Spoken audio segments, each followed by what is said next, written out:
আসসালামু আলাইকুম, সবাইকে কেমন আছেন? আশা করি ভালো আছেন। আমরা একটা দোকানে ঢুকলাম মাটির কিছু জিনিস কেনার জন্য, কিন্তু ওনারা যে দাম বলতেছে আর কিনলাম না। একটা দিনাজপুরের দামে ওনারা 9,000 টাকা চাইতেছিল। পরে আমরা ওইখান থেকে বের হয়ে চলে আসলাম।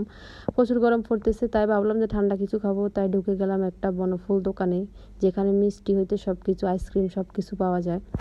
ওইখানে ঢোকার পরে আমার মেয়ে বলতেছে আইসক্রিম খাবে, তোর আব্বু বলতেছে যে দাও কোনটা নিবে তুমি। তো একটা ম্যাঙ্গো আইসক্রিম দেখিয়ে দিল, তোর আব্বু ওকে এটা কিনে দিল আর আমাকে বলতেছে যে তুমি কি খাবে দেখো। তো আমি এখানে অনেকগুলো মিষ্টি ছিল, এগুলো দেখতেছি, দেখলাম যে কি নেওয়া যায়।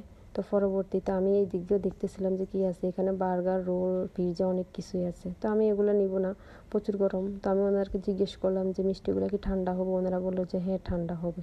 তো আমার হাজব্যান্ড বলতেছে যে তাহলে ওইখান থেকে একটা যে দুধ মালাই দেওয়ার জন্য। তো ওনারা আমাদেরকে দুধ মালাইটা দিল। এই দিক দিয়ে আমার মেয়ে অনেক খুশিতে লাফালাফি করতেছে, অনেক খুশি। ও বাইরে আসছে, বাচ্চা পোলাপানটা এমনিতে বাইরে আসলে অনেক খুশি। তো আমি ওকে মিষ্টি দিলাম, বললাম যে তুমি খাও। তারপরে ও আইসক্রিমটা খোলার জন্য বলতেছিল। তো আমি বললাম যে তোমার আপুকে দিবে না? ও বললো যে বাসা যাওয়ার সময় আপুর জন্য একটা নিয়ে যেও। তো আমি বললাম আচ্ছা ঠিক আছে, যাওয়ার সময় তোমার আপুর জন্য একটা নিয়ে যাব।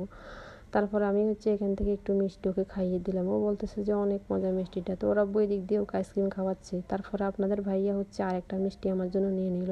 আমি এটা মিষ্টিটা কাঁটা চামচ দিয়ে খুলতে পারতেছিলাম না, পরে অনেক কষ্টে খুললাম। এরপরে এখান থেকে একটু মিষ্টি নিয়ে আমার মেয়েকে খাওয়ালাম। ও বলতেছে যে এটা কি, এটা তো মজা না। বললাম যে এটা তো দুধ মালাই না, এটা অন্য একটা মিষ্টি। তো বললো যে আচ্ছা ঠিক আছে। তো ও আইসক্রিমটা খাইতেছিল। পরবর্তীতে আপনাদের ভাইয়াকে বললাম যে 2টা কুরকুরে নাও, যেহেতু আমার 2 মেয়ে, ওদের জন্য তো 2টাই নিতে হবে। তো আপনাদের ভাইয়া ছিঁড়তে পারতেছে না। পরবর্তীতে আবার চেষ্টা করলো, তো পরে ও ছিঁড়ে নিল ফাইনালি। তো ছেঁড়া হয়ে গেল আমাদের। পরবর্তীতে আর বললো যে কি খাবে। আমি বললাম যে না, আর কিছুই খাবো না। তো ফাইনালি আমাদের সব কিছু নেওয়ার পরে আমরা যে টাকাটা দিতে গেলাম আর কি। তো ওনার টাকাটা দিয়ে দিল, জিজ্ঞেস করলো যে ভাই কত টাকা আসলো। তো যা হলো টাকাটা দিয়ে দিল, বাকি টাকাটা ওই লোকটা আমাদেরকে ফেরত দিল। তো আমরা বাসায় ফিরে আসলাম।